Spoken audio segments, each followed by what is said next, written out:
So today we've got a brand new update from Bethesda. They're discussing the future of Starfield. They said they're going to be supporting the game for many years to come and that there are there's plenty of future updates. These future updates will include city maps, DLSS support for Nvidia cards and much more. So we're going to take a look at this new blog post and see exactly what Bethesda have to say. Let's jump on over to that. The blog post then starts simple enough with thanking players for being involved with the game and supporting it, purchasing it I guess, or playing it on Xbox and Game Pass, however they've had access to it. We know from the last piece of information we've had from Microsoft that the game now has 6 million active players, or 6 million different players, and it actually hit 1 million concurrent players around about release. Now, they go on to say that they're going to be supporting the game for years and years to come, so please keep all the feedback coming. That's good to know, and of course, there's been a lot of feedback. Not all of it is positive. I'm sure Bethesda are well aware of this. There's some features that a lot of people are actively asking for, and really believe should have been in the game right for the start, but it seems that Bethesda do have their ears open, and we'll get around to it at some point. They've said, even if we don't get to your request immediately, we'd love to do it in the future, like city maps, and that would be a really nice addition. Our priority right now is in making sure any top blockers or bugs or stability issues are addressed, and adding quality of life features that many are asking for. Now this of course makes sense. Whilst I don't think the game is as badly broken or anywhere near as badly broken as some of their previous RPGs have been upon release, there are still plenty of bugs and plenty of issues that could do with being fixed, and chief amongst these of course is performance. Now on a related note, Nvidia have just released a driver update that will give a slight boost in performance for Nvidia cards users. Specifically though, this is only for users of the RTX 3000 and 4000 series cards. It doesn't seem to bring any improvements for older Nvidia cards, so yeah, that is a bit on the unfortunate side.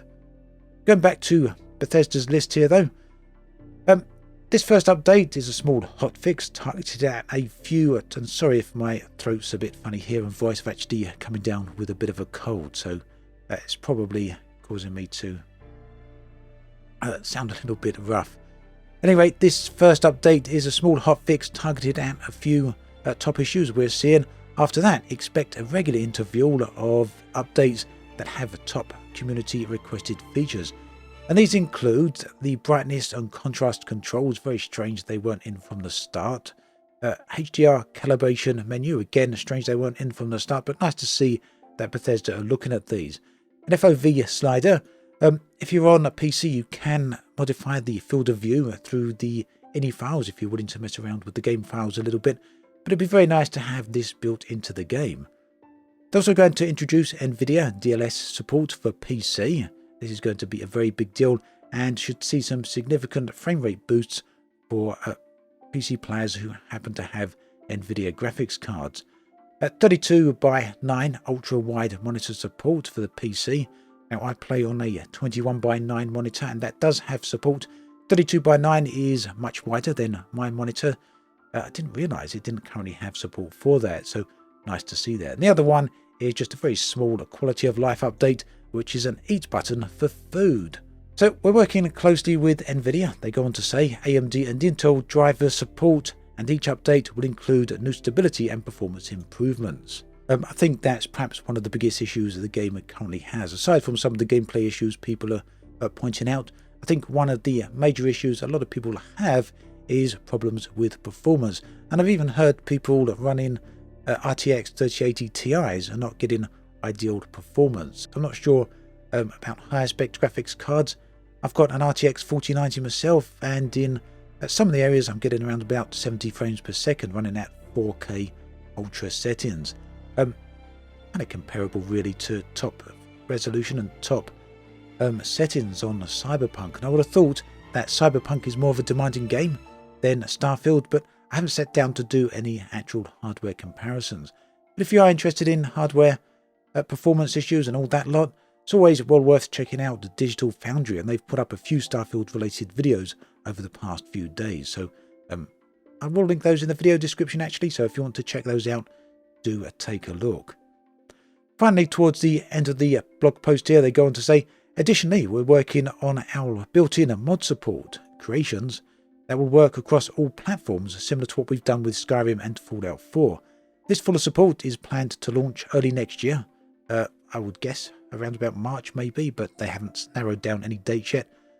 Until then, we know our PC community is already very active in the modding space, and if you have any feedback on how we can make this better, please let us know.